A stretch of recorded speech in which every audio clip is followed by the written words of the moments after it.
Good afternoon and welcome to the February 14th, 2024 edition of Office Hours presented by the Maryland Center for Collegiate Financial Wellness.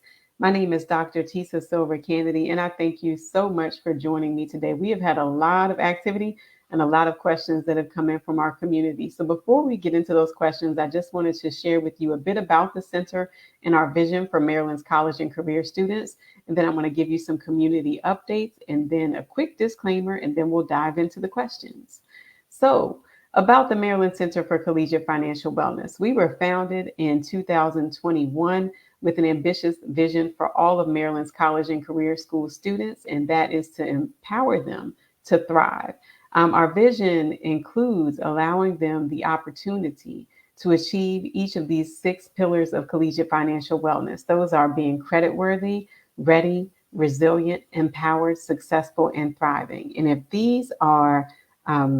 if this sounds like a mission that you would like to support or get on board with, please do visit us online at mccfw.org. And if you'd like to support, there is a support page where you can join our mailing list, or you can sign up to sponsor an event or become a financial supporter as an individual. But all that information is available online at mccfw.org/support. All right. So for some updates, we've had a lot going on, including more PSLF victories. In fact, I had the opportunity to visit one of our schools in Baltimore City where we've had 5 educators who have had a combined total of more than $400,000 in student loans canceled by way of public service loan forgiveness. I want to say congratulations to those educators. They have earned these victories because all of them have at least 10 years of experience in public service as educators in this case, and they've been in repayment for more than 10 years. So they worked for it, and PSLF finally worked for them. The other update is one that we shared in January, and that's that office hours is moving. Ever since December of 2021, actually, we've been meeting at 7 p.m. And now we have shifted to a noon broadcast so that we can come to you during the lunch hour. But as always, the videos will be annotated and posted to our YouTube page so you can go straight to the content that concerns you most. I wanted to give a state update at the policy level. We did have a student loan policy roundtable at Morgan State University back in toward the end of January, and it was a great event. We talked about a lot of issues concerning student loan borrowers, specifically how policy affects student loan borrowers in Maryland. And to that end, we do have a bill that is up this session at the state level. It's HB 1172, and that bill is specifically about the public service loan forgiveness program and how the state can increase awareness of public service loan forgiveness among employees by working through their employers, and also providing clarity around how much credit adjunct faculty members can get for their time in public service as they are often serving in a part-time capacity. So that is HB 1172, and we're definitely going to be working to help that bill advance, and a hearing will be coming up in early March. Another event that's happening in March is Money Power Day. Money Power Day is the state's largest financial fitness fair, and it's held every year in Baltimore City, and it's hosted by the Cash Campaign of Maryland. So that event is coming up on March 23rd of 2024 at Poly Western High School. It's going to be, I can't remember if it's 9 to 3 or 10 to 3, but you can visit cashmd.org to find the details about Money Power Day and the suite of services that you can get as an attendee of Money Power Day for free, including access to free financial planners. There'll be staffers from higher education institutions there to talk with you about financial aid. There are others that can screen you for benefits, help you access and review your credit reports. Just a ton of valuable information and services that are offered every year to those who show up. And again, that's on March 23rd, 2024 at Poly Western High School in Baltimore, Maryland. Now, before we get into our questions, I have to do one more thing, and that is to give you a quick disclaimer about the information that you receive via office hours today. So office hours is presented for informational purposes only. That means the information presented does not constitute personal, legal, or financial advice. We do our best to take your questions and answer them in a thorough and accurate way. But there are so many changes going on in the world of student loans and financial aid in general. And there are also many personal factors that you need to consider before you make any major decisions related to your student loans. So just remember, we're doing the best that we can, but this is not the same as having a one-on-one strategy session and getting a holistic review of your loans and your household finances before you make any decisions. All right.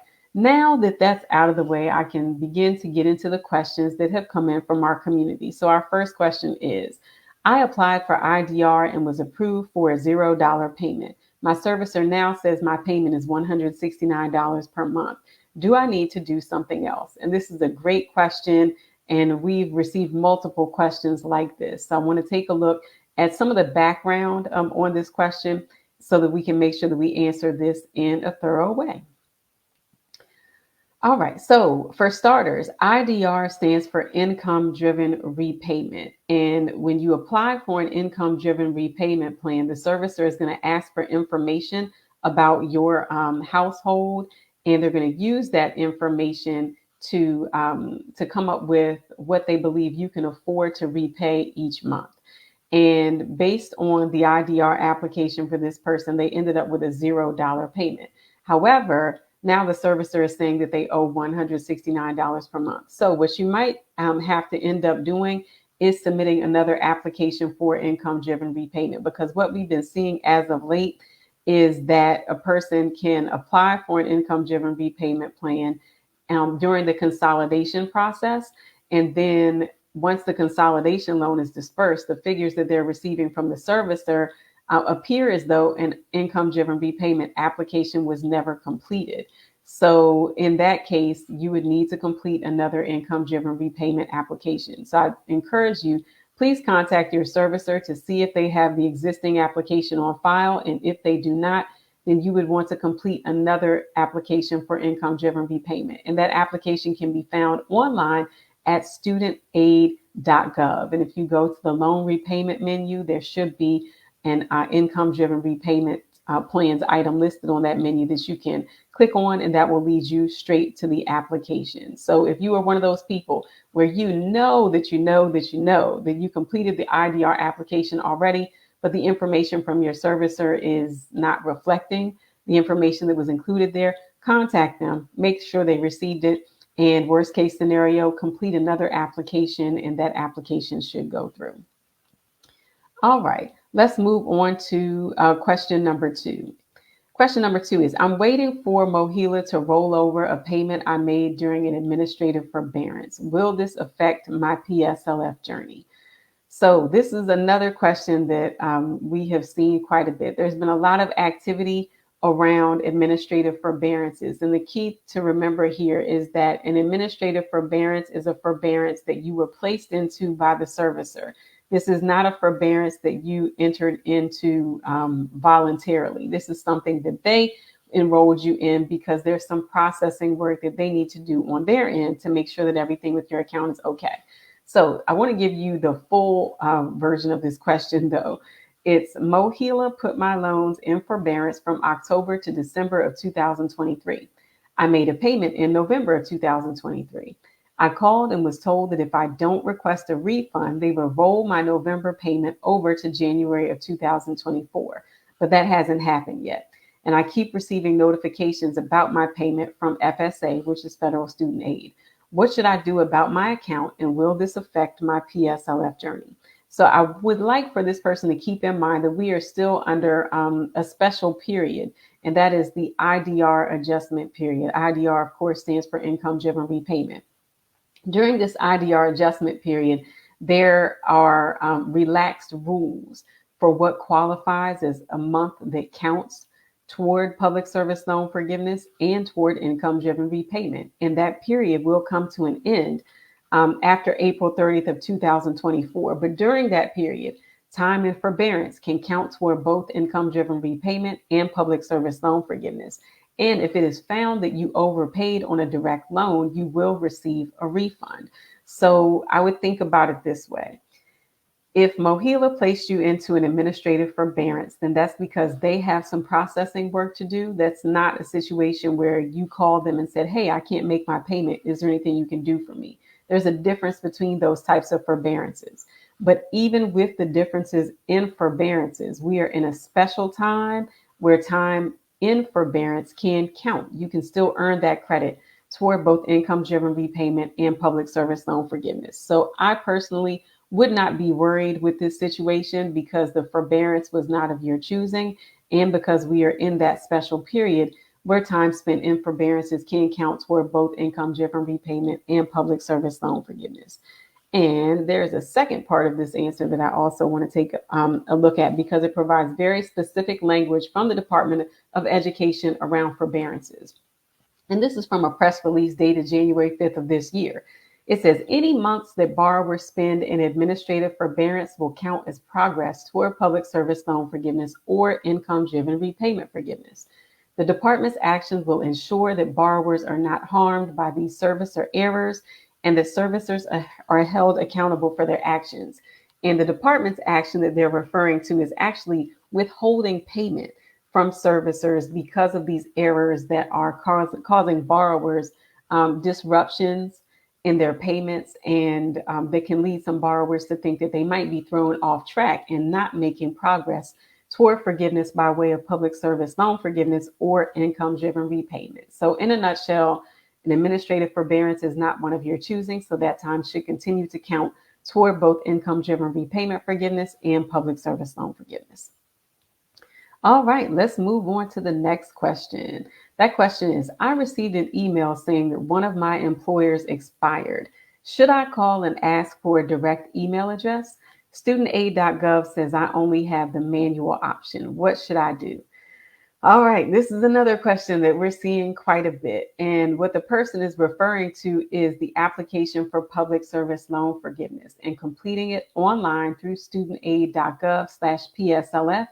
And the request that was sent to their employers was not signed. So they received an email letting them know that one of those requests of the employer had expired. It had gone beyond 60 days. Question is, should I call and ask for a more direct email address? Studentaid.gov says the manual option is the only one available. What should I do? So for the background, your employers have 60 days to electronically sign a PSLF application before that electronic signature request expires. So it can't just sit out there forever. After 60 days, that form is not going to be available for the employer to verify. And studentaid.gov will direct you toward a manual option. Now, some employers use a generic inbox to handle these types of requests. Some examples might be, job verifications at whatever the organization is, .org, or HR verifications, some, just generic inbox that many people might check, but it's for all job verification requests. We're still coming across some employers who are not using the DocuSign app to verify these applications. They prefer the manual option, or sometimes they will go into DocuSign to get the document and they will edit, details to correct it and make sure that it's accurate. And when they do that, the form does not go straight to Mohela by way of DocuSign. The form has to go back to the employee, and then the employee is responsible for making sure that Mohela receives the updated form.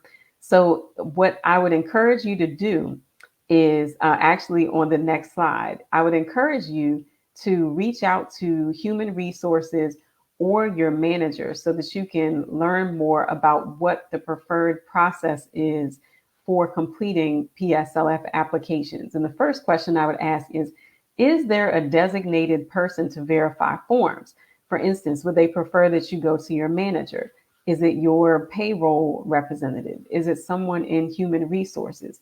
Who is the person that verifies the forms? And if they have designated a person, what is their email address? Is it the generic inbox, or is it their name, at whatever the organization is, .org, and so on? The second question is, are they willing to use DocuSign? Because You don't want to send something to someone via DocuSign if they have been prohibited from using DocuSign to verify these forms, or if they're not familiar with it. So ask them, will they use DocuSign to verify the application, or would they prefer for you to print out the paper, give it to them, have them sign it, and then give it back to you for you to submit to Mohela? Another thing that you can do is contact that person so that you can make sure that your official employment start date and the average hours that you work per week are correct. Because if this information is correct, then that lessens the chance that the person will want to send the form back to you for editing, or to take that form from DocuSign and create a PDF and then send it to you. You want to make sure that your information is as accurate as possible so that if they do receive the request by way of DocuSign and they are willing to sign it by way of DocuSign, that you provided them with everything possible and everything possible accurately so that they can honor that request by DocuSign and take some of the processing time off of this for all parties involved. Now, if you see that request has expired and you're worried, don't worry. You could just create a new PSLF application for the same employer. Once you have the accurate email address, the accurate employment start date, and hours worked per week, and you've confirmed that they're willing to use DocuSign, you can just go back into the PSLF help tool and create a new form with that same information. And then that request will be sent.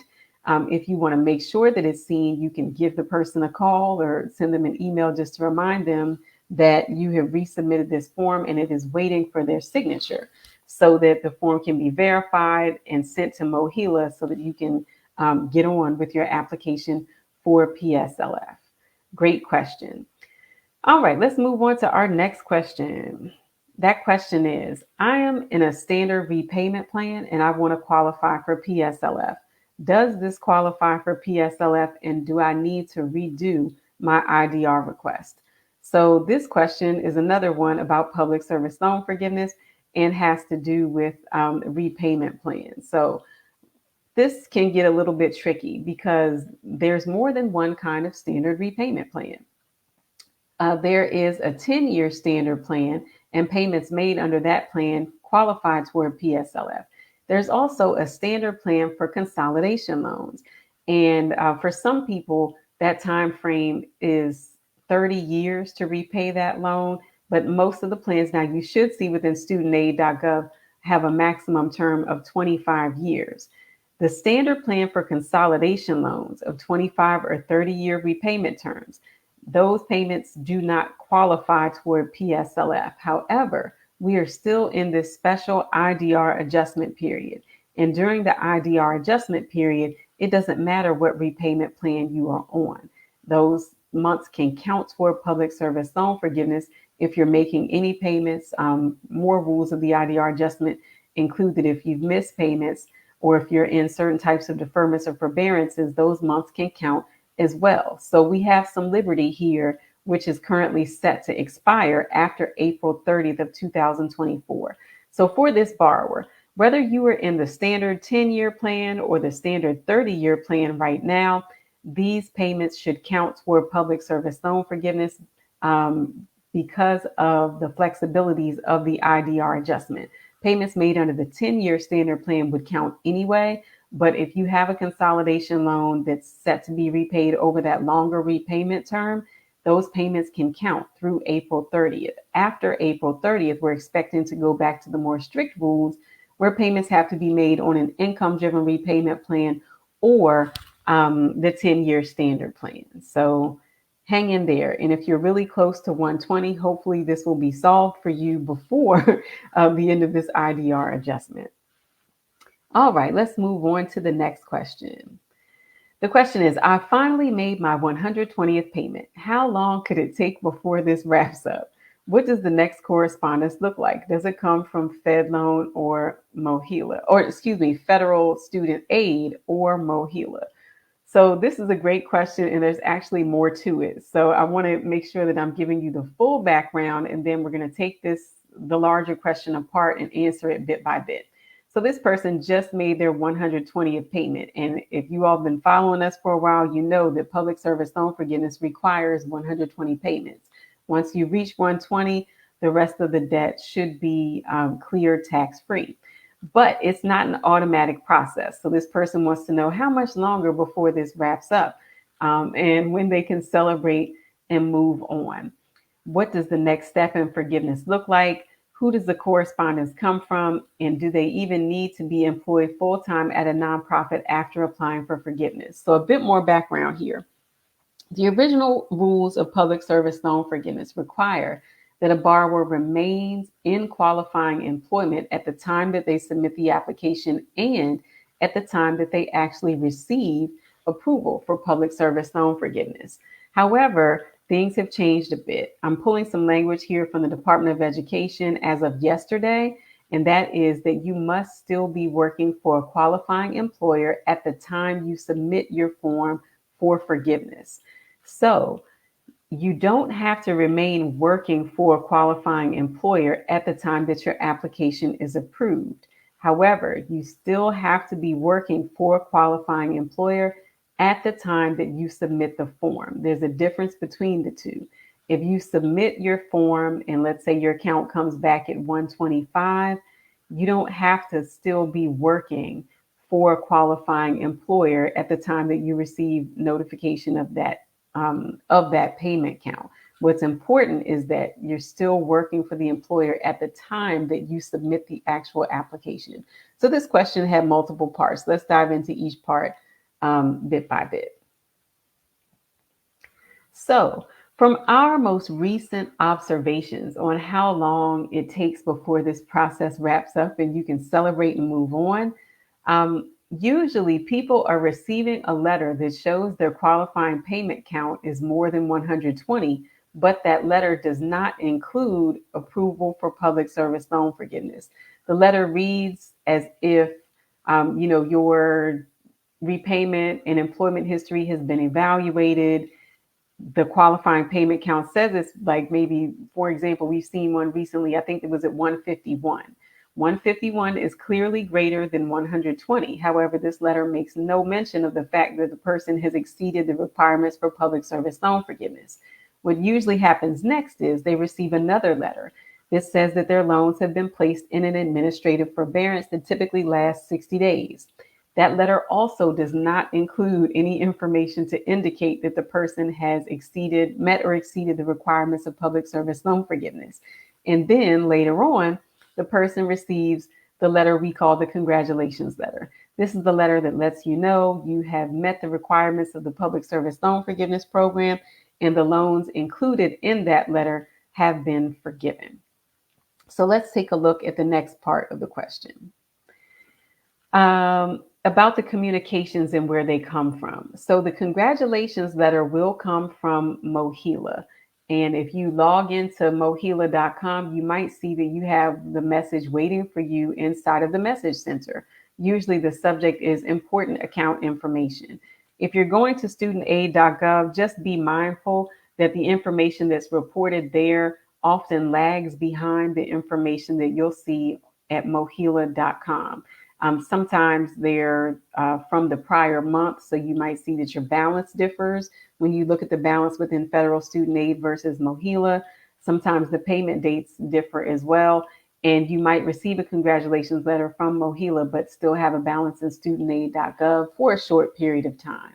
So be on the lookout for communications from Mohela when it comes to the official notification that you have met the requirements for PSLF and you have been approved. All right, so let's take a look at the last part of that question. That is, do I even need to be employed full-time at a nonprofit after applying for forgiveness? I answered this already, but I just want to make sure that I reinforce it. What you need to do is work for a qualifying employer at the time you submit the form. So after that, you don't have to be working full-time for a nonprofit employer. But when you submit the form, you need to be working for a qualifying employer. So given what we know about this person's history, I think it's safe to say, if your most recently submitted PSLF application was from your current employer and your qualifying payment count was revised to 120 or more, then you do not need to remain working full-time for that qualifying employer. I will caution you and say some people just want to play it safe and wait till they get the congratulations letter and then go off and do whatever they want to do. I'll also say that you could work for another qualifying employer, maybe in a role that you prefer more. But as the rules stated, you have to be working for a qualifying employer at the time that you submit the form for forgiveness. So after that form has been submitted and you receive word that you have more than 120 qualifying payments, technically, you can quit working. You can do what you want to do. But again, a lot of people prefer to get the congratulations letter in hand and then wait for their next move. But congratulations to this borrower. I know that you earned it. You earned this 120. Took you at least 10 years. And I hope that whatever you do next, it's lovely. And I congratulate you on this milestone. All right, let's go on to the next question. That question is about income-driven repayment. I applied for IDR and some loans were put into SAVE while others remain on the extended graduated plan. Is this something to worry about? And will this impact my pending loan forgiveness? So let's take a look at the answer to this question and start with an updated version of this question that reflects the full background. Their qualifying payment count has been updated to 123 and they have been placed on an administrative forbearance. But they're also saying that when they go to studentaid.gov, it's saying that they have 4 out of 8 loans that are ineligible for PSLF because they aren't enrolled in an income-driven repayment plan. The borrower applied for income-driven repayment and some of the loans were put into SAVE while others were left into extended in the extended graduated plan. And they want to know, do they need to worry about this and will it impact their pending loan forgiveness? I strongly suggest that this borrower goes to Mohela.com, goes to PSLF on the navigation bar, and then goes to the payment tracker. If you have 8 loans, you want to look at all 8 of those loans to make sure that all 8 loans have a qualifying payment count of more than 120. If all the loans have a qualifying payment count of more than 120, then it doesn't matter what repayment plan the loans are enrolled in. So I know that the loans have been placed into an administrative forbearance, but it never hurts to just make sure that everything is on the same timeline. So again, go to Mohela.com, go to PSLF on the navigation bar, look at the payment tracker, and make sure that every single one of those loans has a qualifying payment count that's above 120. And if you see 120 or higher for all of those loans, this is no need for you to be concerned. The issue that some of the loans are enrolled in SAVE and others are enrolled in the extended graduated plan. The key here is that all loans have more than 120 qualifying payments. We are in the IDR adjustment period until April 30th or after April 30th of 2024.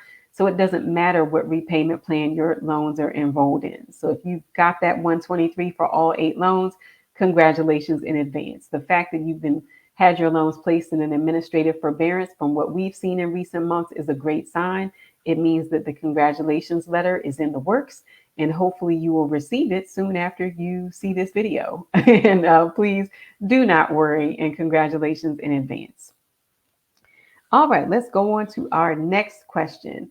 That question has to do with consolidation. The borrower says, I just consolidated. Am I waiting for correspondence from Mohela and do I disregard correspondence from AidVantage/Nelnet? How long should I expect to wait before I hear anything from Mohela? All right, this question has several layers because consolidation is a process that has many steps. So let's break this question down bit by bit to make sure we're giving a thorough answer. So this borrower consolidated in January of 24 and they're waiting to hear what's going to happen next. So from our recent observations, the first thing you'll receive is we call it a 10-day letter, and that letter comes from AidVantage. No matter who you select as your servicer, when you consolidate through studentaid.gov, all of the initial processing for consolidation loans will go through AidVantage. So this person has consolidated loans and they're waiting for the loans to be moved to Mohela, but that move is not going to take place until after the consolidation loan has been processed. After it's dispersed, it will be with Mohela. So After that 10-day letter from AidVantage, you should receive a paid in full letter from your prior servicer. I'm assuming that is AidVantage or Navient, or perhaps both, depending on how many loans you have. That letter, sometimes it fools people because they think that the loans are gone for good. But what that is the first step in the consolidation loan. That means that your older loans are going to be paid off and a new consolidation loan will be originated for the exact same overall amount.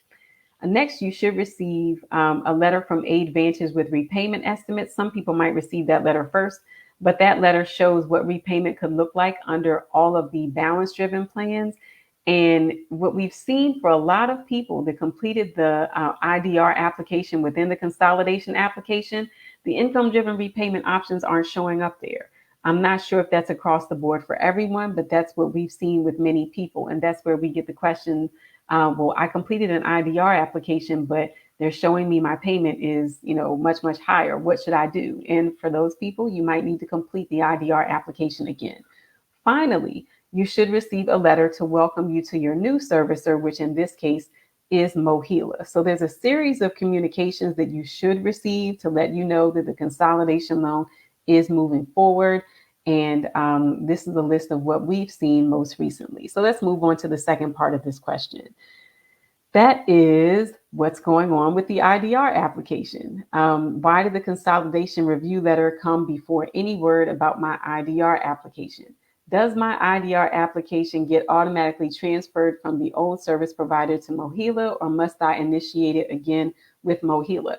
So this is where we need to dig into a little bit more of the background behind this situation. And that's that the borrower applied for income-driven repayment in September of 2023. So September of 2023 was prior to the consolidation. And what I would like for people to take away from this is that consolidation involves paying off old loans and originating a new loan. Anytime a new loan is introduced, you have to enroll in a repayment plan for that particular loan. So if you applied for an income-driven repayment plan on your older loans in September of 2023, but you consolidated in January of 2024, you would have to complete a new request or select a new repayment plan because that's a completely new loan. Your old IDR application was attached to old loans that no longer exist after consolidation. So since consolidation pays off your older loans and originates a new loan, that means you're starting fresh with everything. Within that consolidation application, you have to select a new servicer. You have to select a new repayment plan. You have to sign a new master promissory note. You have to select existing references or add new references. You're starting from scratch. So that old IDR application, it's going to basically phase out with the paying off of your older loans, and you would need a new loan repayment plan application to match your newly consolidated loan. So lots of moving parts. There's definitely going to be some things that you're going to see more than once, especially because you applied for IDR in September of 23 and then consolidated 4 months later. So let's take a look at the final piece of this question. That is, considering such delays between applications and responses, can I skip ahead and preemptively apply for PSLF, or do I have to wait for each step, consolidation, placing an IDR, and then apply for PSLF? And this is a really good question. At the very start of the limited PSLF waiver back in the fall of 2021, the guidance was to consolidate first, wait until the consolidation loan disperses, then apply for an income-driven repayment plan and public service loan forgiveness. But as things have evolved, so too has the guidance. And you can consolidate and immediately apply for public service loan forgiveness. I just did that with an educator yesterday. What will happen is, after your consolidation loan is dispersed, you will see your payment count temporarily reset to zero. Remember, this is temporary. The reason it resets to zero is because your older loans were paid off and now a new consolidation loan exists. Everything starts from scratch with that new loan. Like I said, new master promissory note, new repayment plan selection, new IDR application, new PSLF qualifying payment count. So the count temporarily resets to zero because it's only looking at the history of the newly consolidated loan. And if you just consolidated in January, your first payment count might say that you have one qualifying payment. Do not be alarmed. Usually 4 to 6 weeks after that initial low or zero count, a follow-up count comes in, and that count includes your pre-consolidation payment history. So if you were already at 100 and let's say 105 before you submitted this application, after that, you'll still get the 105 qualifying payment count you had on record before, plus any time that has passed between when you submitted this application and when you submitted the PSLF application. So you're not going to lose credit for any payments that have been recognized as counting toward public service loan forgiveness before. It's just that the count temporarily resets to zero before that pre-consolidation history is restored. So hopefully that was a thorough answer to that question about what happens next. And as always, I wish this borrower the best with their PSLF application. All right, let's move on to question number 8. That question is, I read an article about someone with $300,000 in student loans. How do I know if this is good advice? So we get this a lot, and the article in question, I want to make sure that I read the title correctly. So pardon me while I take a look at my phone and read the title. Okay, so the article, it was called A Waste of Money. This Atlanta woman racked up $311,000 in student debt for 3 degrees, and she's now stuck in a deep, deep hole. Here's what Dave Ramsey says is holding her back. So that's the article. Full disclosure, I read the article, but apparently this was when someone called into his show, and I did not see the segment. I just read the article. So the advice that I pulled from the article was that the borrower was told to seek employment earning another $100,000 per year, pay the debt off in 3 years, and combine the debt with their spouse. So based on that advice, the person wants to know, how do I know if this is good advice? In my opinion, good advice is holistic. So here are some qualities that I look for in what I call good advice. The first thing is you take a full inventory of the loans, and central to that inventory is determining what types of loans you have. This article does not tell me if these are federal student loans or private student loans, and that difference makes the difference in what kind of advice I would give to this borrower. So first things first, take a full inventory of loans, including determining what types of loans a person has before you give any kind of repayment advice. The second thing that good advice does, it will consider all eligibility for benefits. So public service loan forgiveness, teacher loan forgiveness, tax credits, anything that's on the table should be included in what I would define as good advice. The third thing is that good advice provides a personalized strategy. Good advice does not treat every borrower as if they are the same or as if their debt is the same.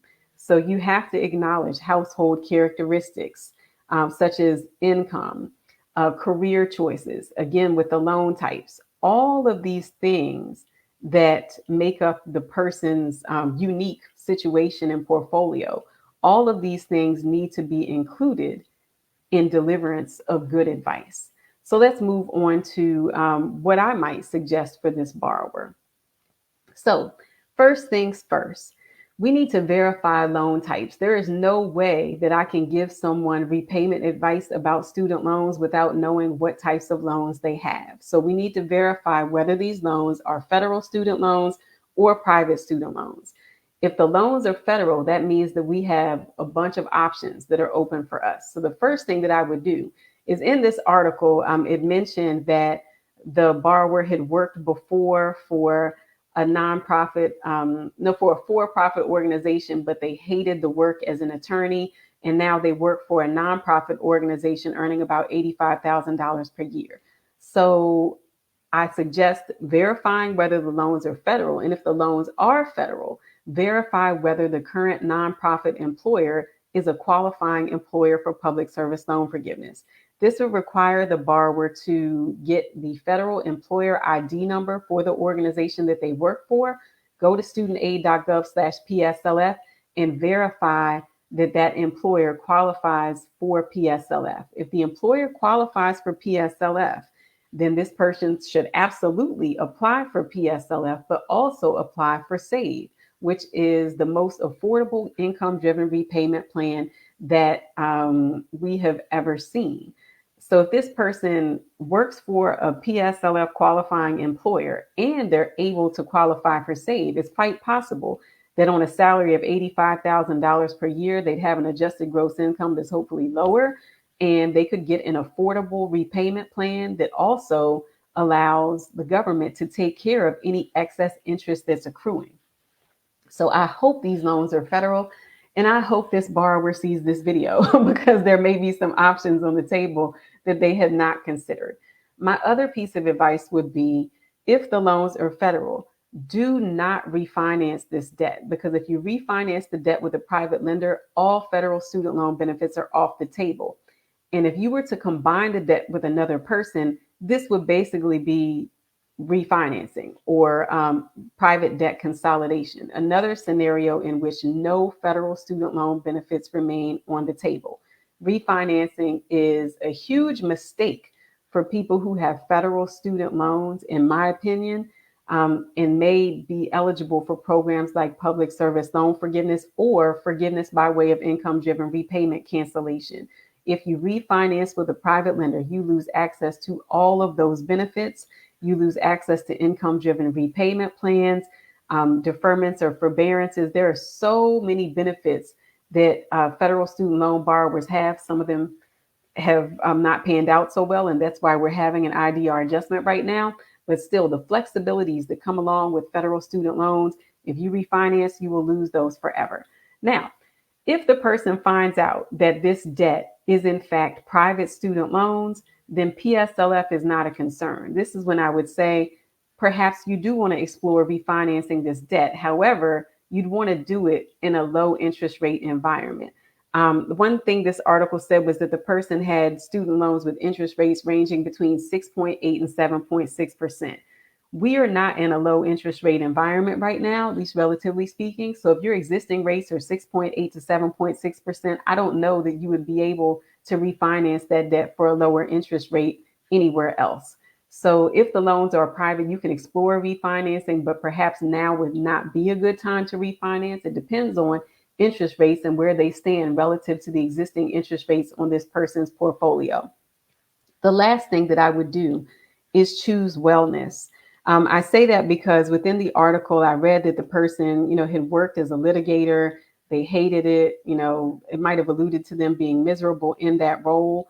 And it's very easy to suggest that someone go search for a higher paying job. But if that higher paying job means that you are extremely stressed, you are overworked, and there are a host of these other factors that can affect your physical, mental, financial wellness, then the increase in salary might not be worth the sacrifice. So since we already know that this person was miserable in their prior job, I would not suggest jumping into another similar position just to pay this debt off. And I also would not succumb to the pressure to pay off $300,000 worth of debt within 3 years.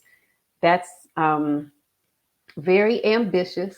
And for people that think that that's best for them, I would never attempt to talk them out of that. If they've already decided that that's the path that they want to go on, I would only encourage them to take a more holistic view of the loans and explore any potential benefits they could receive, like public service loan forgiveness, which this borrower could be eligible for. And I would also just ask them to consider their own personal health and wellness. Paying off debt is a great thing to do. There is freedom that comes from paying off debt.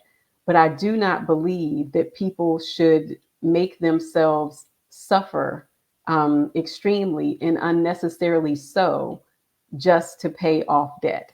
So please choose your wellness. Some of the other things that I hear are, no vacations, you need to eat rice and beans and rice and all of these things that you need to deprive yourself of so that you can pay off the debt. That's simply, that's not my school of thought.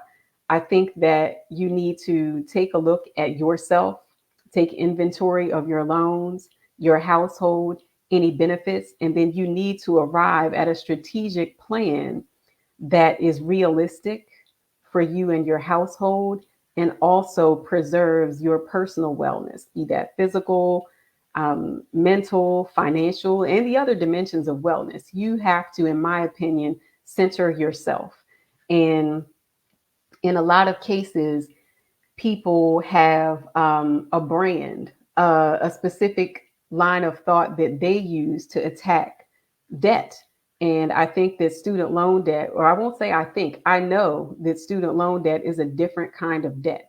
And federal student loan debt has different types of options, including benefits that can help you chart a realistic path to a zero balance without doing harm to yourself by making extreme sacrifices. All of that to say, you have to make sacrifices in life, but I don't believe that they have to be as extreme as some of the suggestions that we're hearing from, different people who are in this space of providing financial advice.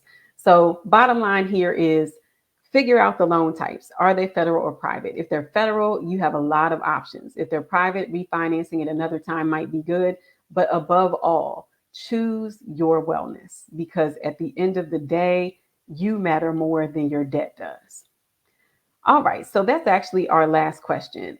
Before I close out, I do want to just give you all some information about state resources, and that would be that you take a look at the Maryland Student Loan Ombudsman's page.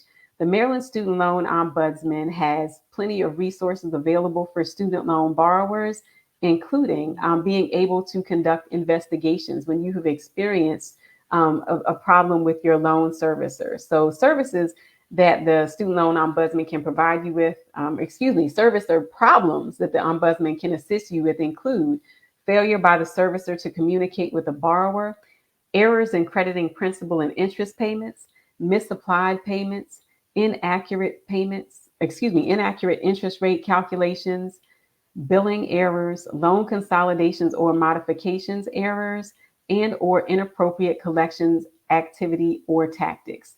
So you can definitely reach out to the Maryland Student Loan Ombudsman by way of their website, which is housed through the Department of Labor.